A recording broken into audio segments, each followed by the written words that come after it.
राम राम। धर्मवीर भारती ने महाभारत की पृष्ठभूमि पर आधारित एक काव्य नाटक रचा, अंधा युग। राजनीति विफल रही और मनुष्य ने अपने मनमुटावों और मतभेदों का समाधान युद्ध के माध्यम से किया। युद्ध बीत चुका है, विभीषिका घट चुकी है। कुरुक्षेत्र की पावन भूमि पर सहस्त्रों शव क्षत विक्षत अवस्था में छितराए पड़े हैं। सगे संबंधी विलाप कर रहे हैं, कुछ चिताएं जल रही हैं, अंग प्रत्यंग यहाँ वहाँ फैले हुए हैं। चील कौवों, सियार भेड़ियों के लिए यह किसी उत्सव से कम नहीं।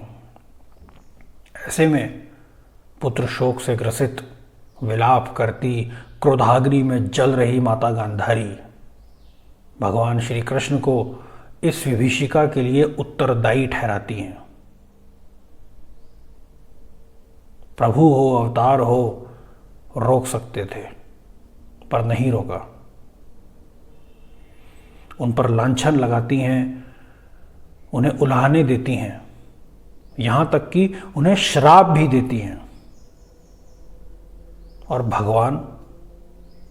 भगवान क्या कहते हैं?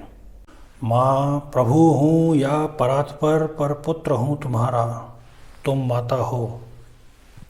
मैंने अर्जुन से कहा, सारे तुम्हारे कर्मों का पाप पुण्य योग क्षेम मैं वहन करूँगा अपने कंधों पर।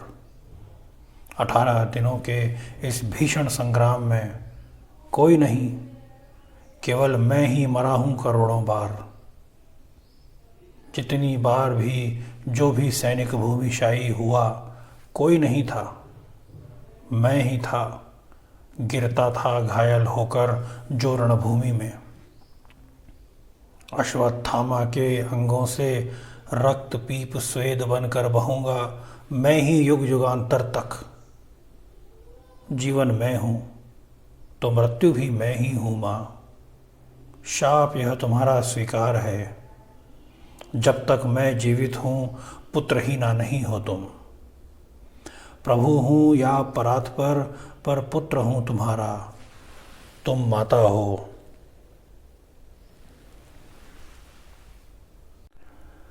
तो इसलिए श्री कृष्ण अवतार माने गए, भगवान बनकर पुजाए।